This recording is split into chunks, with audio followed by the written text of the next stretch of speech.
That's all right. Yep. Okay, a couple Yep, there it is. So we are live now.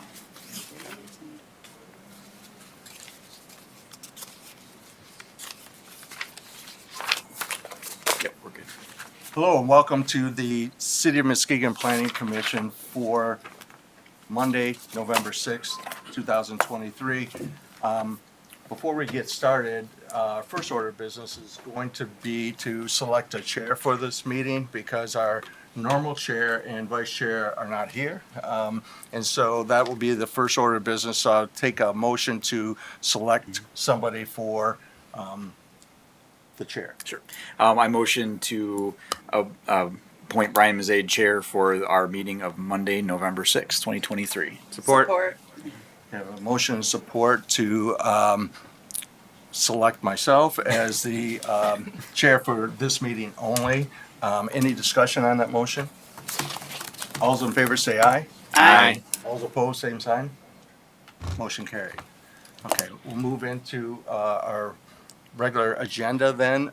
Ask for the roll call, please. Ken Johnson, Here. Eric Hood, Jonathan Seifert, Here. Destiny Keener, Here. Joe Doyle is excused, Brian Mazade, Here. Jill Montgomery Keith, Here. Shoni Blake is excused, Tim Mikulski.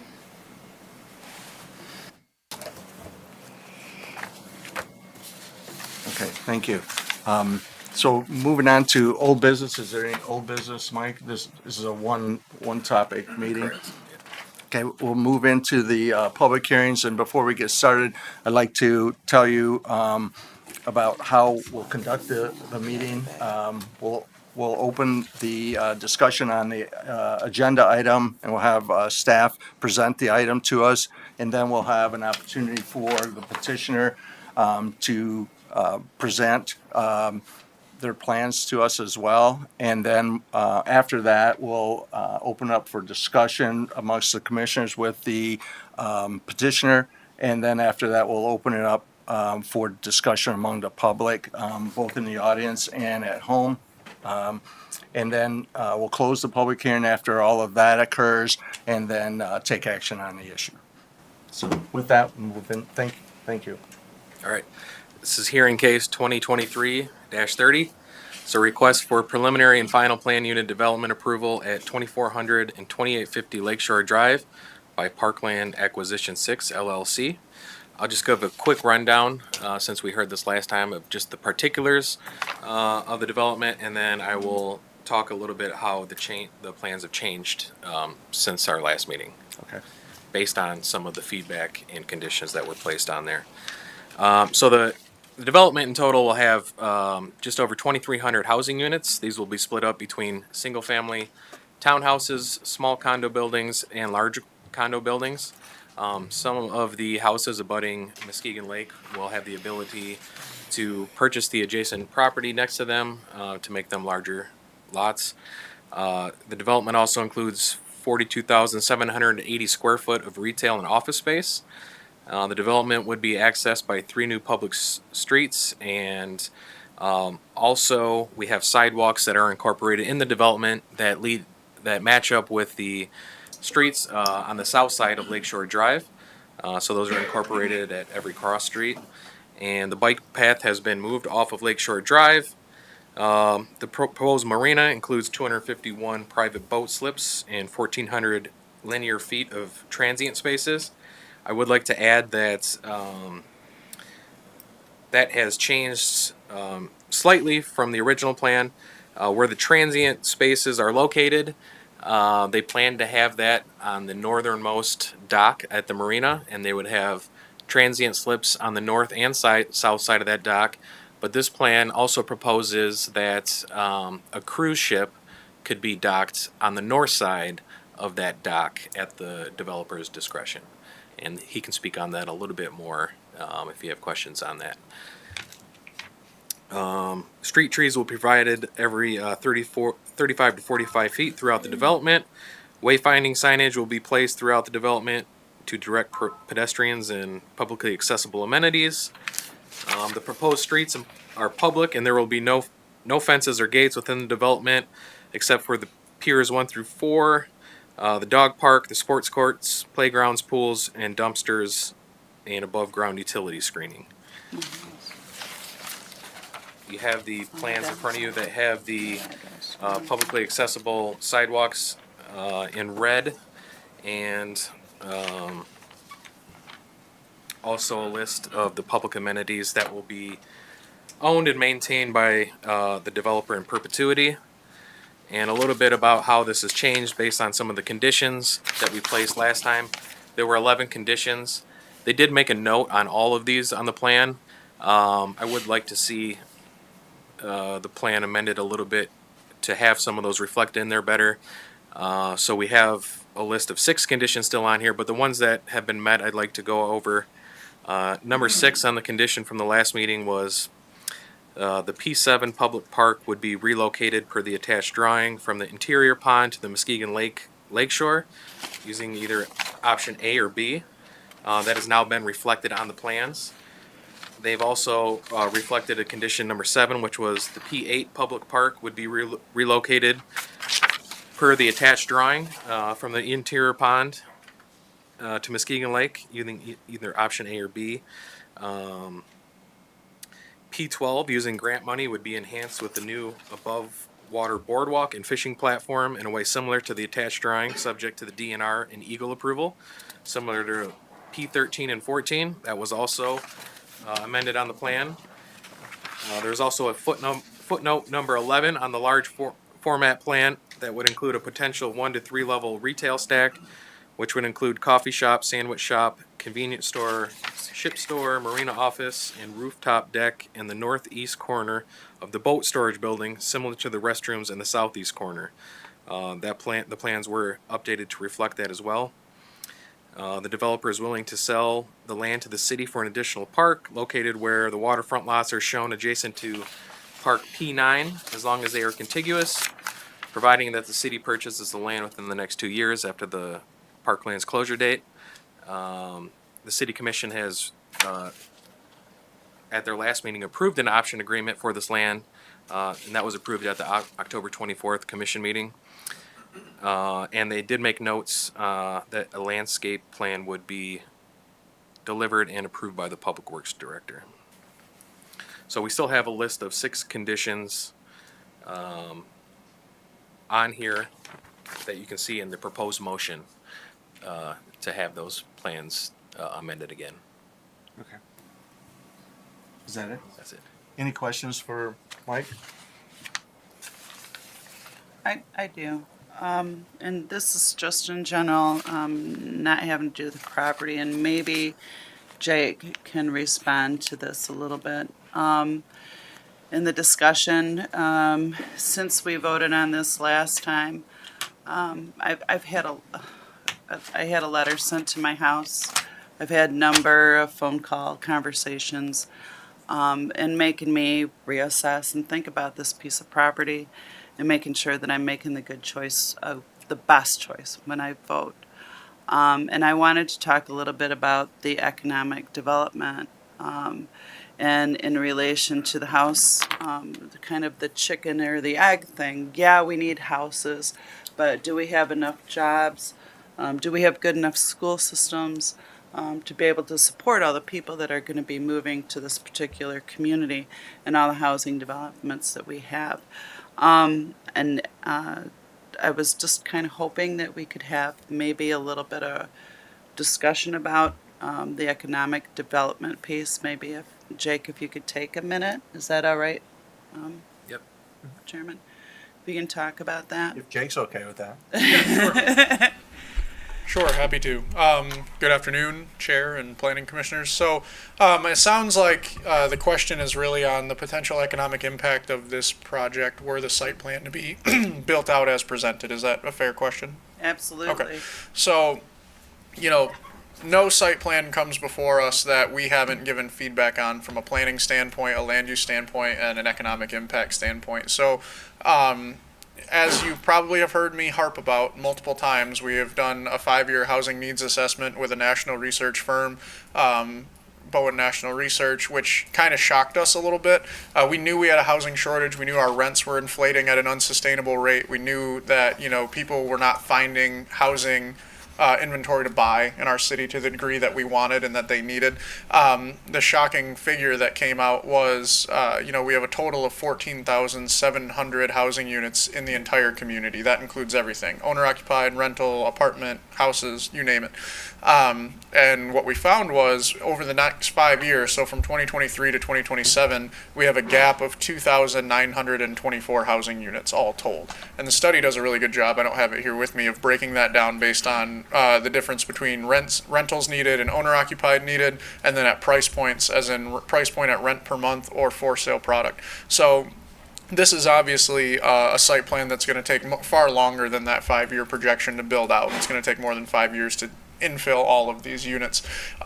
So what it does is it takes a lot of pressure off of us on the middle market and upper market side of that study, which shows substantial need. Over the next 5 years alone, over 1,000 units. And so there's market demand for the product that's represented in this site plan. As to the school district question, we have a quarterly meeting with the school leadership, and one of the key things that they're focused on is not only getting folks that are currently choicing their kids to re-enroll their kids in Muskegon, but also attracting new families to the community. So they've been very much co-signers on all of our infill housing. They've expressed very positive feedback to the city manager and myself when we have those leadership meetings, because the more families that come here, there's only so many spots available at school of choice schools that tend to take from Muskegon Public Schools. So the more kids we get here, the more resources it brings to the district from a property tax standpoint, as well as a potential student enrollment standpoint. So one of their key missions is to increase enrollment back to, I don't know about preschool of choice levels, I can't speak for them, but certainly to increase enrollment. So this entire site plan fits well into that side of things. The other point that I would make is one thing that is different about a lot of West Michigan communities that have waterfront is that a greater degree of their waterfront was not industrialized, and so they don't have these legacy environmental impacts that they have to clean up, which makes this site even harder to redevelop.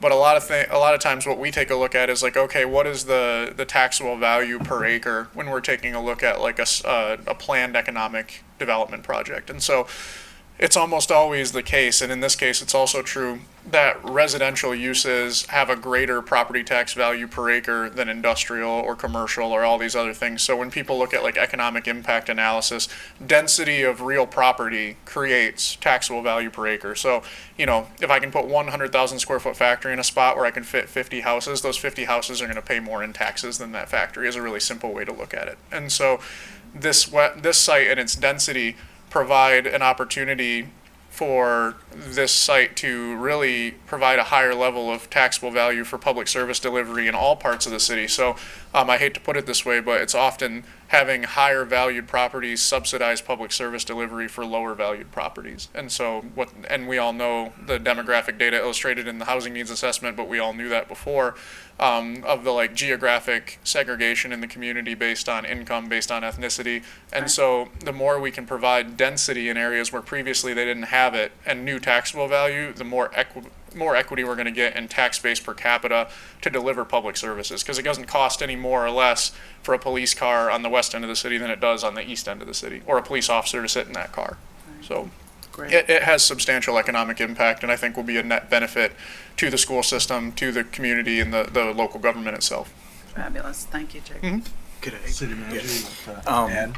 Yes, Director Ekholm, the housing shortfall that we have over the next 5 years, is that for anticipated folks moving in, or is that for our current population, or a mix thereof? That's a good question. So it really blends a number of data points. So it's basically, if nothing were to have changed, that would be the gap. And so obviously any new project we can bring to bear that brings in housing units will benefit that number and bring that housing shortage down. So it factors in things that were already certain and funded and going to happen. But this project, Shaw Walker, Adelaide Point, a lot of other larger format projects were not to a point where they were included in the study as housing needs. So they're all going to have a positive impact on that, including our infill housing that we're doing on, in our McLaughlin area, Angel, and places like that. those all have a positive impact. But it basically is an aggregate of projection and population change, whether it's new residents coming in or like just existing households expanding. So one thing that often confuses folks when they read the study itself, the population is projected to be relatively stable, but over that 5-year period, we're projected to have 409 new households. And so that can be people growing up and moving out of their parents' house, but staying in the city, or other factors like that, that the population stays relatively stable where people pass away and new people come in, but it results in a net gain of households, which therefore results in a net gain of need in housing units. Thanks. Thank you. Does that satisfy you, Joe? You good? Great, yeah, Okay. thank you, Jake. Any other questions for staff? Okay. If not, we'd invite the petitioner to come forward and provide any presentation. And I know you did this, Mr. Rooks, a month ago, so I understand your comments are going to be abbreviated. But we'd still like to hear from you. Well, thank you. Thank you, commissioners. Yes, I will be brief because I did make this presentation and I believe it was available on YouTube, and the meeting was well attended.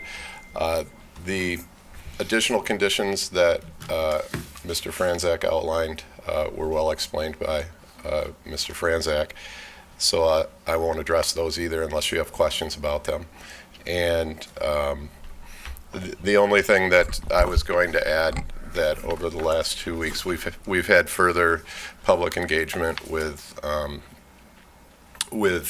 people, and we've met with some of the commissioners.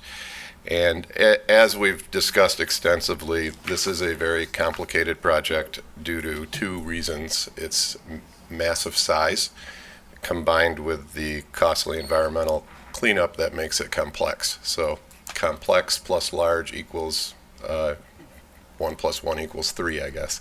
And we've been working with, and we plan to continue to work with the community to just make this property an asset for everybody. We're more and more confident every day that we can do a good job at that. That being said, we also have been considering every aspect of request for public access as much as we can, but still wanting to maintain economic viability.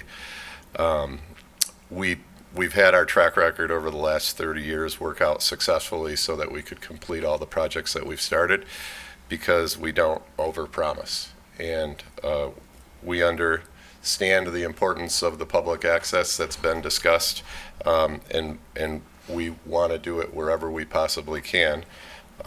So there's just one additional thing I wanted to add after giving you that background. We've been engaging in conversations with Commissioner Emery and others about the idea of adding additional public amenities along the east end of the property near Grand Trunk Park, if additional grant funding can be found. Right now, there's 7.5 acres that is designed to be public access area. This would be in addition to that. And it could be a combination of more lots on the east side of the property, or a walking path behind the lots that runs between P12 and P14 on your site plan on the east side. But Commissioner Emery pushed me pretty hard to, make a commitment that I would be open to that, which I'm doing now in this meeting. Because if there is funding available for that sort of thing, I won't just limit it to the area by the P9 park at the end of the Lincoln Street extension. I'd be open to the east side as well. So just wanted to let you know we remain open to continuing to find creative ways to make this large development even more exciting for the community. And I'm here for any other questions. I told you I'd be brief, so that's all I had unless you have questions. Thank you. Any questions for Mr. Rooks? Yep. Jill? And again, going back to all the letters and phone calls I've got, there's been a lot of questions about the height of the buildings, especially right there along the street, blocking public view. Can you go over the height of, like, say, the marina, the storage, and all that? Sure. So the boat storage building is at the far west end of the property. It also happens to be in front of the tall bluff that doesn't have houses on it. So we liked that location for the boat storage building because we wouldn't be putting that part of the project in front of homes. And we know that we have the support of the country club, and the country club spoke on behalf in favor of the project at the last planning commission meeting. And then as you move further east, there are opportunities for retail on the first floor or garage space on the first floor as it runs parallel with Lakeshore Drive. Yep. And then there would be apartments above. And our vision is to have between 3 and 4 stories of units above the parking. And then there's spacing between the buildings. They also abut some of the people that spoke in favor of the project across the street that will be impacted by those structures. But we believe that those buildings will be attractive, will add to the community, add to the vibrancy of Lakeshore Drive, and provide an opportunity for additional retail if we need it. But to speak to the economic impact question you brought up earlier, the part that's sort of before those units start to the east and on the, in between where the boat storage is, and I refer to it as the Country Club Extension Road because it's the back entrance to the country club. That road would be straight perpendicular with the lake and would have a view directly through what the old coal basin was, and it's the closest point of waterfront to Lakeshore Drive, so it's a great place for view shed. But on both sides of the street, that will have a huge economic impact because there will be approximately an opportunity for 20 to 40 retail outlets there. And those retail outlets will be one of the biggest retail projects ever done in the city of Muskegon. In my opinion, the biggest retail effort since the mall was built downtown. So we think that alone, not to mention everything Jake said about the housing, is a huge economic impact for that area. Super. Thank you. You good, Joe? I'm great. Any other questions for Mr. Rooks? Thank you. Oh, Mr. Mayor. Yeah, just a question with regard to the economic impact. Recently had an opportunity to review. It's outdated. It's for the DBZ design that was commissioned with GVSU, Dr. Paul Isley, with regard to a white paper of the economic impact of Windward Point development. Are you going to be able to have any kind of updates or any insights that you can share updated off of this based upon the current conditions that are planned for the PUD when it comes to the city commission? Because the economic impact per se and also the environmental conditions are not necessarily the purview of the planning commission, but those can be the purview of the city commission. And so will we have more insights into your environmental cleanup plans and remediation, as well as a more perhaps maybe not a fully updated white paper, because I don't know if we can get that done in time, but any additional insights as to, because when I read this is in smaller scale and scope than what you're proposing, and so the economic impact of your project is going to be on a larger scale than what I read in here. So just wondering if we might be able to have any insights or updates coming before us in the future. Yep, and so in response to recommendations from staff and others, that would be a good idea. We've got that ball in the works a few weeks ago, and it's on target to be completed this week, and we'll be sharing it with the City Commission in advance of the meeting and speaking to any questions at the meeting. So yes, we will have an impact study that's similar to what you looked at. Okay, excellent. Well, I appreciate that, and I also want to say thank you for continuing to listen to our community and Commissioner Emery for her advocacy on the potential for adding additional waterfront lots there to extend Grand Trunk Park, as well as that Water's Edge Trail and pathway, which is really exciting. It's something that would be welcomed and appreciated if we can make that happen. So thank you for your receptiveness to the continued evolution. Sounds good. Thank you. Anything else? Nope, that's it. Thank you. Any other questions for Mr. Rooks? Thank you. Thank you. So now this is the time for the public hearing, and how we'll do this is I I'll ask the audience to raise your hand and I'll recognize you, and then I'd like you to come to the podium and state your name and address, and you'll be given 3 minutes to make your statement. So is there any? Yes, sir.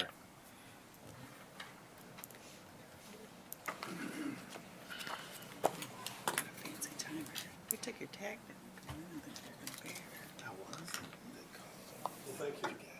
Roger Rappaport, I live at 2441 Westwood. The one opinion that I haven't heard today is the legal opinion. If the city gets sued because it approves an unsafe development, and I have heard not one word from anybody today about safety, and here's the question. The water on this site is undrinkable. It has a pH of bleach.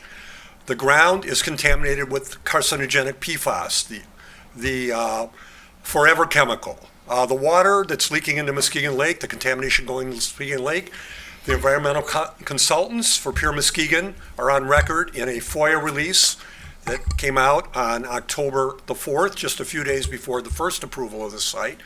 And in that document, they confirmed with a very big series of maps the contamination that's flowing into Muskegon Lake. And they noted in that report that some of this water goes out into Lake Michigan, where we happen to have a water intake that you all drink from.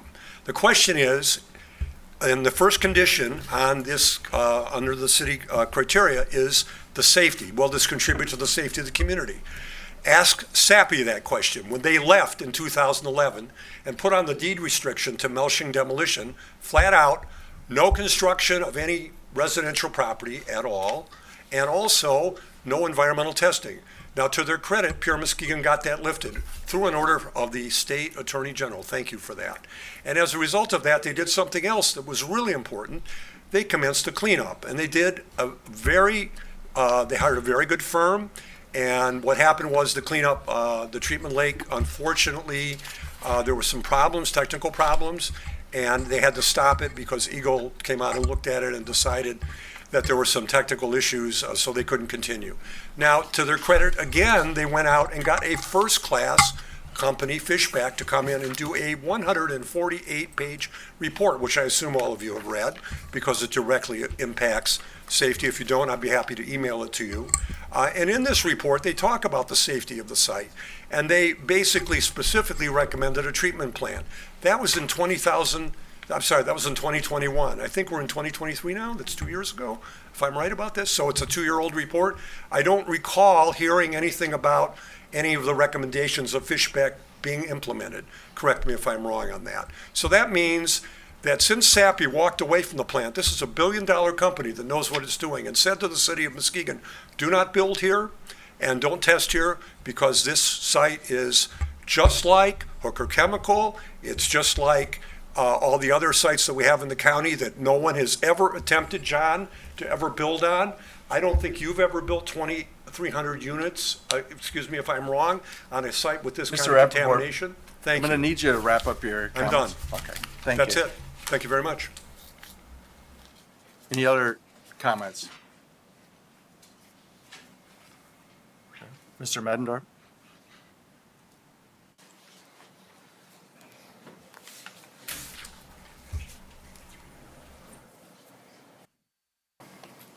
My name's Dave Mettendorf. I live at 2314 Harrison. I'm directly in the middle of the site. And when I bought my house there was still about 40 buildings from the paper mill there. There was 47 when they started. And I watched them tear all those buildings down. And I slowly got what I've called a bonus view. And Pure Muskegon cut down some trees. I had a little bit more view. So that's been great. But I think you know, I love looking at water. I lived on Beach Street for 14 years, but I think what they build here will be beautiful. It'll just be a different kind of beautiful. And even though I'd like to see the water, I think that what John develops will be beautiful. I've never done business with John, but I watched him develop Ellenwood Landing, one of his first projects in Muskegon. It's the most beautiful marina between here and Frankfurt. There's one in Frankfurt that's close. And then he built the condos there. Amazing idea. He made a bunch of boat storage buildings look first class with condos in front. We watched him do the fire barn a little bit there. the prettiest housing development in the city of Muskegon is Terrace Point, and no one believed that would happen the way it did. And now every time I go on my boat, my kids yell at me because I take pictures of those houses because I think they're so beautiful. It's like, you gonna take pictures of that again? So I think what they're gonna build here is beautiful. Is if someone doesn't want to buy there because they're concerned about the environmental risks, they won't, and it'll be a failure. But John won't go into this, do the biggest development of his life when he could probably retire right now, risk everything he has to do this development. He's checked with consultants and he knows what he can do.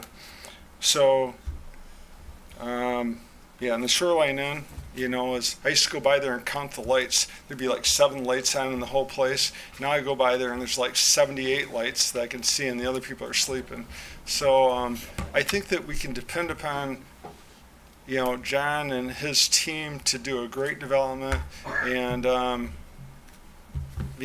think I don't think we'll get a better option. And plus we already know what to expect because everyone has watched him do projects and they know how he behaves. He's not, it's the building inspectors like working with him most of the time. Once in a while you might point something out to him, but then they move on, so I think we are lucky to have John Rooks choose this project, take the risk to develop it in Muskegon. And I'm hoping he'll change his mind on the 4-story buildings in front of my house, but I think they'll be beautiful to look at as well. So, thank you. Thank you. Any other comments? Yes, sir. My name is Scott Timmer. I'm at 281 Seminole. I'm the attorney representing Pure Muskegon and its 13 members, several of whom are here for the hearing today. And of course, Pure Muskegon is the current owner of the property. I'd spoken previously and at a little more length at the hearing on October 12, and so I won't recover any of that.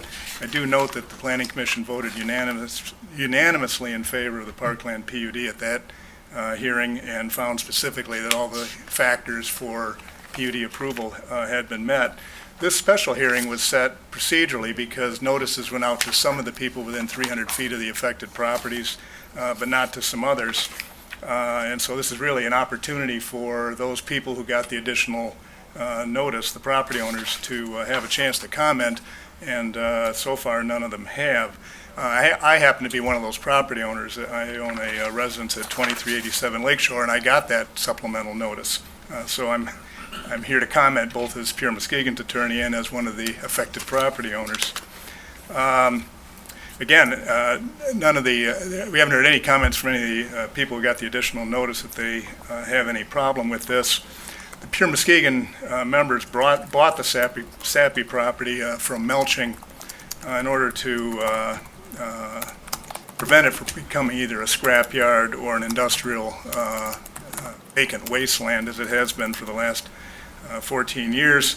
The approval of the Parkland PUD will fulfill the vision of the Pure Muskegon members for a successful mixed-use development, and they're particularly impressed by John Rooks and Parkland's track record, as was noted by Dave Menendorf.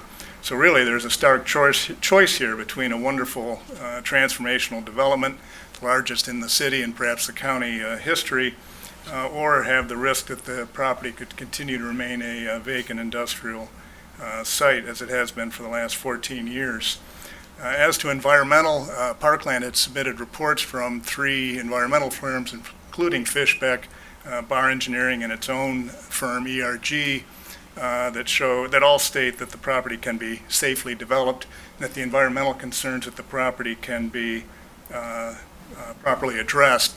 And in any event, that's really Eagle's responsibility, and Eagle has been careful and attentive on this property during the 7 or so years that Pure Muskegon has owned it, and will continue to do so to make sure that any development is in compliance with all state regulations and safety requirements. And so Pure Muskegon and its members urge the Planning Commission to again vote in favor of recommending the PUD to the City Commission. Thank you.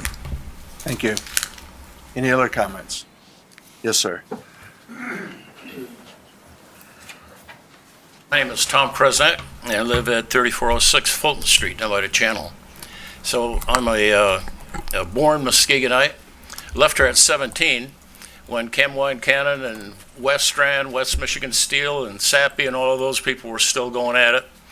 And left and came back, and I think that the city and the county of Muskegon have done a pretty wonderful job about moving the development of our community in the right direction.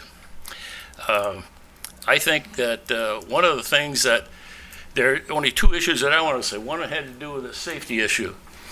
On the northwest corner of the property that we're talking about, the Sappy property, I'm a fisherman, and so I know the lake a little bit. And there's a point out there, and I'd say the hole in the seaweed and that sort of thing is maybe 150 foot around circle. And there's absolutely nothing that grows in that, and it hasn't grown in that for 20 years. I don't know how the inspection went or how that anybody ever looked at that, but I know we as fishermen, we go to that spot. We catch fish in there, but there isn't any grass or anything else that grows in that spot of the water. So I'm sure there's a lot of experts that can maybe explain that. I don't know. The issue for me is I love living down there on a channel. I love looking out the front door and seeing the boats go by and the beauty of the city of Muskegon. I think that what we want to try to avoid is like the Lake Macatawa effect, I call it. You get on Lake Macatawa, hell's bells, there might as well not be a lake there. Nobody sees the lake. It's all commercialized, everything around it. So I think that when the city and the county develop something, they have to keep the aesthetics in it. If you look for aesthetics, you go to places that have really did it and did it well. You see a lot of it in Europe. A lot of places in Europe, South America, you go there and everybody gets to look at the water. Everybody wants to do the water. It's the same thing here. You go down the end of Channel Drive, down by the channel, there's a little crummy parking lot down there. It's full of potholes. Guys go down there and drink beer, throw the cans out, spin their cars around. But they go down there to watch. They like to watch the water. They like to enjoy the water. If you go down to those poor people down on Edgewater Street, Edgewater where the old sand docks superstructure used to be, those poor people down there, if they had a toll road down there, they'd all be really wealthy because people love to look down that road, look out across the lake. And the only thing that I was concerned about is the fact that there are two people, and I'm coming in very late on this, the two sappy pieces of property down there, I refer to them. The one is a big lump on the east side, and then there's the smaller portion over on the other side, which extends over toward the fishing dock area, if you know where I'm talking about, right? You know what I'm talking about? The western... Sir, I'm going to need you to wrap up your comments. Pardon me? I'm going to need you to wrap up your comments. Yeah, okay. All I was to say is that it would be I would really miss losing that view of the property, driving down Lakeshore Drive towards Lake Michigan, right below the country club. That's a nice view through there. And if we lose that, that'd be too bad. So that's all I have to say. Thank you. Thank you. Any other comments? Yes, sir, in the back. Brafson, 1314 11th. I'm a professional engineer and an environmental engineer over the last 40 years. My concern mostly, and I've read many of the reports on the site. My concern is, besides being a brownfield developer myself and doing that for 25 years, the transition from an industrial property to a commercial and residential property is a very special thing. And it takes a lot of effort to achieve the necessary cleanliness to achieve safety for the people who live there. I just want to make sure, as we think about this redevelopment, that the concerns of the people that will ultimately live there are taken care of ahead of time. We don't want to end up with a situation like they had in Groton, Connecticut, where GE sold a mercury bulb plant to a developer that that required it to stay non-residential, and it got converted to residential anyway, and then they found enough mercury in the ground that they had to buy back the entire property from all of the residents because it wasn't safe. That's my primary concern in this redevelopment, is that we make sure that that not just saying to Eagle that you got to take care of it, but for the city's responsibility for those future residents is critical. And so we need to make sure that, especially things like when you're digging up the ground for the underground structures, that those soils are taken care of properly. And that when they're transported through the town, that they're properly covered and taken care of. So that's my primary concern in this redevelopment. My secondary concern is that this is a very high density plan.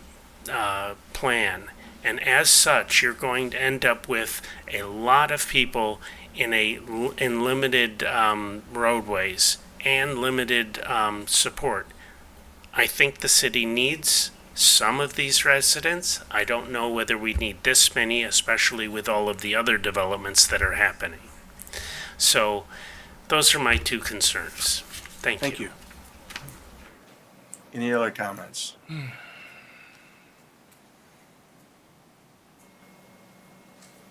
If there are no more comments from this audience, I'll open it up to our home audience. If there's anybody that is at home that would like to call in, feel free to do so. And I think that there's a number on the screen. There is.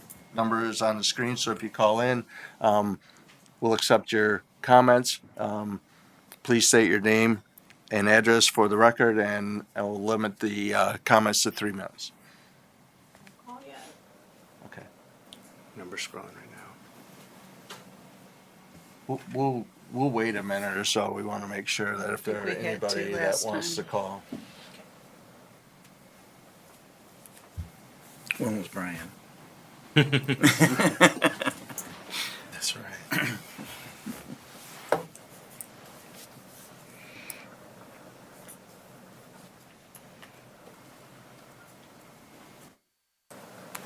Okay, so there are no callers, so I'll take a motion to close the public hearing. Support. Second. So I have a motion and support to close the public hearing. Any further discussion? All those in favor say aye. Aye. All those opposed, same sign. Motion carried.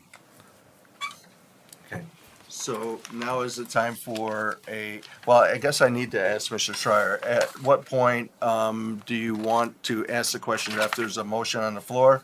Or, Before there's a motion on the floor, correct me if I'm wrong, my recollection is, excuse me, the last meeting, the commission undertook its discussion, and then we went through the 7 conditions that are the basis for granting or denying the PUD. okay, And then the motion. so that discussion would occur after the motion is on the floor. Before the motion. We had an opportunity to ask additional questions or comment. I'm And gonna- then he did a And seven. then we did the 7. points. Okay. And then. Then we made a Okay, motion. normally we have a motion on the floor, Yes. okay. Yes. All right, so is there further discussion by the planning commission regarding this proposed PUD? I just wanted to say thank you to Commissioner Montgomery Keys for asking the question about the housing density and whether or not, our future outlook, near term, long term, can absorb that. I think that is an important question Yeah. that needs to be addressed. And I appreciate Director Ekholm. I think he just stepped out, but I appreciate Director Ekholm sharing Great. insights into the housing needs assessment and demonstrating how we are going to be absorbing that, both the needs immediately in the next 5 years and then longer term, because this project is going to take potentially a decade to get done in its completeness. So just want to say thank you. Thank you. Okay, so now is the time, Right oh, here. I'm sorry, Mr. Hood. My concern has and still is on the safeness for the residents to come. I'm just concerned with, because I know when Sappy did leave, you couldn't dig so far under the ground, you couldn't do this, you couldn't do that. And I'm just trying to figure, I know there was some cleanup, but what changed all of that to make, so we'll know that it is safe? And that's my concern. Okay. Any other comments from anybody else? My sentiments exactly. I would like to know what protocols have gone on, what me and John talked a little bit about some things that they were doing as far as the sand and things like that, but I'm really quite concerned. Okay, thank you. Any other comments? So, the thing I would like to say is that I think from the standpoint of the planning commission, it's our charge or our responsibility to look at this from a land use standpoint. I think there's a number of other issues that come to play, and I think the city needs to consider those as they go through this process. You know, after if this is approved, then the city commission will have an opportunity to make a determination and look at probably a whole myriad of other issues. But I think for our standpoint, we need to look at it from a land use standpoint. Certainly there's environmental issues, there's economic development issues, economic impact issues that need to be considered. But I think our charge is a land use, from a land use standpoint. And, you know, I think that's where we're at. So, Oh, Mr. Sucker. yes, I was going to concur with Mr. Mazaid, but also to say that that the state does take looking at these things seriously. There's been other developments that the city has approved through the planning process, through a PUD process, that the state didn't issue licenses or permits for if they didn't think the process that the development was going through met what they needed it to do. And so really looking at it from that land use standpoint, that then informs Eagle's review of how the cleanup needs to happen based on the end use. And I know it kind of seems a little counterintuitive and kind of wrapping heads around that, but that really does help the state determine the process that they need to go through. So. Okay. Mr. Mayor. Thank you, Mr. Chair. I would concur. I think all of us are concerned with the environmental conditions and the safety of the property and the safety of any future users, whether residents or shoppers or guests or general residents using the park areas. But as has been noted, we have a narrower purview when we're looking at this from a land use perspective. But the city commission has a broader purview in which we can look at all of those different factors. But one thing that I wanted to share or give context to, because it was mentioned that when the deed restriction was put in place and then SAPI left, that they somehow deemed it was impossible for residential development ever to happen at this site, and that's why they put that in there. But the deed restriction was not non-residential. The deed restriction was going to be industrial only, and no testing could happen.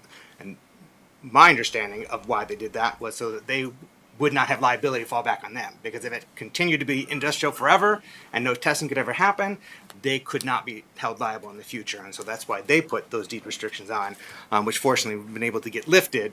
So now we're in a position, after considerable testing and exploration and examination of that property, to see it developed and see the environmental conditions and pollution addressed through the development process.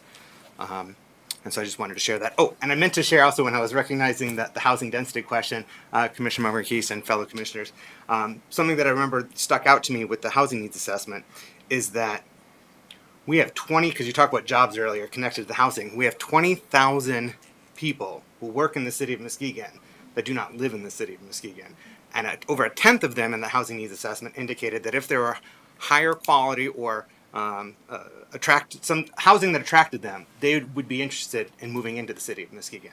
And so that's just another point of reference or context to think of with regard to the jobs relative to housing question in our community. So thank you.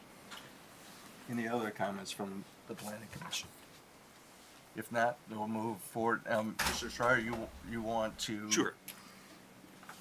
Go ahead. Sure. As we did last time, there are 7 criteria under which this PUD is to be evaluated. Mike, if you'll pull up criteria number 1, or Samantha, what we did before and we'll do again, and I apologize for those that voted before, we're going to have to vote again as to each of these criteria, whether it is met or not met. first criteria is, does the proposal have a beneficial effect on present and potential surrounding land uses? That's the criteria in front of you. Staff's recommendation is that it does. Staff has indicated why it believes it does. Unless there's reason for discussion, seeing none, as to whether this criteria has been met or not, we'll simply do a roll call, beginning with Commissioner Johnson. Yes. Commissioner Hood. Yes. Commissioner Seifert. Yes. Commissioner Keener. Yes. Commissioner Mazade. Yes. Commissioner Montgomery. Yes. Turning to criteria number 2, that the use is consistent with the land use plans adopted by the city. Any discussion? Hearing none. Commissioner Hood. Yes. Commissioner Seifert. Yes. Commissioner Keener. Yes. Commissioner Mazade. Yes. Commissioner Montgomery. Yes. Commissioner Johnson. Yes. Turning to condition number 3, that the amount of open space provided conforms to that required to what's been called for. You will see staff's recommendation is they believe there's sufficient open space. Any discussion? Seeing none. Commissioner Seifert. Yes. Commissioner Keener. Yes. Commissioner Mazade. Yes. Commissioner Montgomery. Yes. Commissioner Johnson. Yes. Commissioner Hood. Yes. Turning to number 4, that the amount of off-street parking is sufficient for the proposal. You see staff's recommendation is that it does. Any discussion? Seeing none. Commissioner Keener. Yes. Commissioner Mazade. Yes. Commissioner Montgomery. Yes. Commissioner Johnson. Yes. Commissioner Hood. Yes. Commissioner Seifert. Yes. Turning to condition number 5, that the landscaping and buffering areas comply with zoning ordinances. You see staff's recommendation is that it does. There will also be some landscaping requirements that will come at a later date. As to this, any discussion? Seeing no desire, Commissioner Mazade. Yes. Commissioner Montgomery. Yes. Commissioner Johnson. Yes. Commissioner Hood. Yes. Commissioner Seifert. Yes. Commissioner Keener. Yes. Turning to item criteria 6, protection and enhancement of significant natural, historical, and architectural features. Whether this PUD complies with that, staff's recommendation is that it does, that there's more than 3 acres of protected woodlands. Any discussion? Seeing none, Commissioner Mazade. Yes. Commissioner Montgomery. Yes. Commissioner Johnson. Yes. Commissioner Hood. Yes. Commissioner Seifert. Yes. Commissioner Keener. Yes. Turning to criteria number 7, that the proposed use will result in safe, convenient, uncongested, and well-defined vehicular and pedestrian systems. Staff's recommendation is that it does. Any discussion? Seeing none. Commissioner Montgomery. Yes. Commissioner Johnson. Yes. Commissioner Hood. Yes. Commissioner Seifert. Yes. Commissioner Keener. Yes. Commissioner Mazade. Yes. Mr. Chairman, based upon the indication as to each of the criteria, would encourage the chair to request a motion to approve the PUD, are you preliminary and final, or just preliminary first? Preliminary first is how we did it last time. So I would take a motion on the issue of the preliminary PUD. I move that the request for preliminary plan unit development approval at 2400 to 2850 Lakeshore Drive be approved, contingent upon the acquisition of the property by Parkland Acquisition 6 LLC, based on the PUD review standards listed in Article 21, Number 1, Part C, 1 through 7 of the zoning ordinance. Second. Have a motion and support to approve the preliminary PUD with the conditions?